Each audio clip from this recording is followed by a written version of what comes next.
আজকে প্রথম ইফতারি করলাম একটা বড় আপুর বাসায়। তো চলেন সম্পূর্ণ ভিডিওটা শুরু করা যাক। আসসালামু আলাইকুম, কী অবস্থা সবার? তো ফার্স্টে আপনারা সবাই কমেন্ট করে জানান আজকে প্রথম রোজা আপনাদের সারাটা দিন কেমন কাটলো। রোজা শুরু হওয়ার আগে থেকে আপু আমাকে অনেক রিকোয়েস্ট করতেছে আমরা যেন প্রথম ইফতারিটা তার বাসায়ই করি। সে অনেক রিকোয়েস্ট করার পরই যে কথা সেই কাজ। তো আমরা এদিকে বাসা থেকে রওনা হয়ে পড়ছি। তার বাসা হচ্ছে যে যাত্রাপুর অযোধ্যা মঠের ওইদিকেই। তো এদিকে আমরা কথা বলতে বলতে চলে আসছি যাত্রাপুর বাজারে।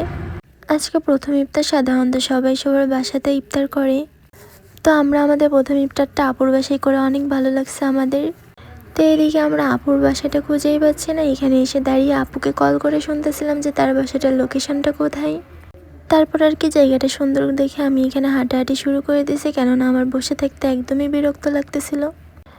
তো এরপর আমরা গ্রামের রাস্তা ধরে আবারও রওনা হয়ে পড়ছি।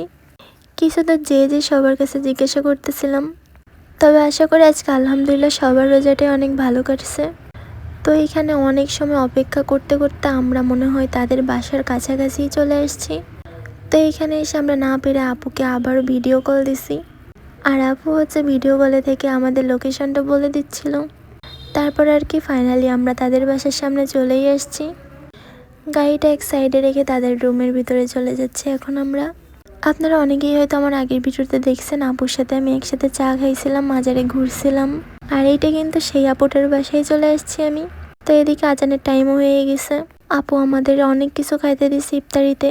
আর আজকে হচ্ছে প্রথম রোজায় তাদের মসজিদে ইফতার ছিল, যার জন্যই আমাদের গুরুত্ব দিয়ে ইনভাইট দেওয়া। যাই হোক, ইফতারটা শেষ করার পর কিছু সময় আমরা সবাই মিলে একসাথে গল্প করলাম, মজা করলাম। সন্ধ্যাটা অনেক হয়ে গেছে, তাই আমরা আর এখানে দেরি করি নাই। তবে আপুর এখানে ইফতারি করে আমার অনেক ভালো লাগছে।